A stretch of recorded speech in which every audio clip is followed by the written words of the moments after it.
Minanmanan ng pulisya ang isang MPV, dalawang motorsiklo at kotse na yan kung saan nakasakay ang 6 na suspect sa birthday cake modus sa isang bahay sa San Bartolome, Novaliches, Quezon City nitong Martes.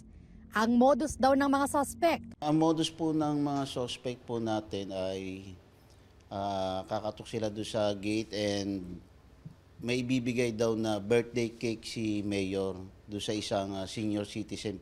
Matapos makuha ang loob ng 69 anyos na lola, pinapasok ang mga suspect sa bahay kung saan kasama ng senior citizen ang dalawa niyang apo. Iginapos umano ng mga suspect ang mga biktima, tinutukan ng baril at saka nagsimulang magnakaw. Nagawa pa nilang kumain sa loob ng bahay.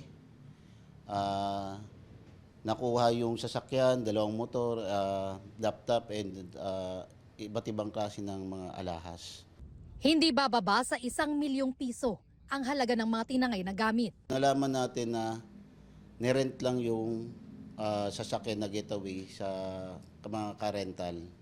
So na-trace natin kung saan yun. Nalaman din natin na pagkarating, nagpalit kaagad ng sasakyan. Pagkatapos ng krimen na ginawa nila, sinabi nila na kumonte ang sumama doon sa swimming. So, kailangan namin magpalit na mas maliit na sasakyan. Natunto ng pulisya kung saan nagrenta ng getaway vehicle ang mga suspect. Naaresto sa Barangay Commonwealth kinabukasan ang 37 anyos na suspect na nanutok umano ng baril sa mga biktima. Doon natin nakita yung mga ninakaw na mga gamit. Yung laptop, alahas, mga IDs, pitaka. Hindi na po lahat na recover, ma'am. Itinanggi naman ng lalaki na sangkot siya sa krimen.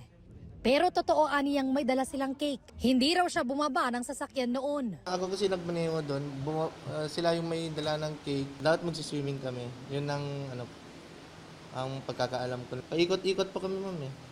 Ikot, pupunta Manila, ganun po. Tapos mga bandang tanghali. Yun na po, nayaya po ako na manehuin ulit yung sasakyan na pupunta doon sa isang lugar. Hindi ko po alam na may ganun na modus na gagawin nila. Patuloy na tinutugis ang 5 pang kasabot sa krimen. Ayon sa pulisya, sila rin ang nasa likod umano ng kaparehong modus sa Mandaluyong.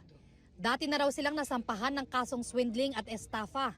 Ngayon, mahaharap sila sa reklamong robbery, carnapping at illegal possession of firearms. Hindi nakuhanan ng pahayag ang mga biktima. Sinusubukan namang kuhanan ng pahayag ang Quezon City LGU dahil sa pagbanggit ng mga suspect kay Mayor. Ito ang unang balita. Bea Penlac, GMA News.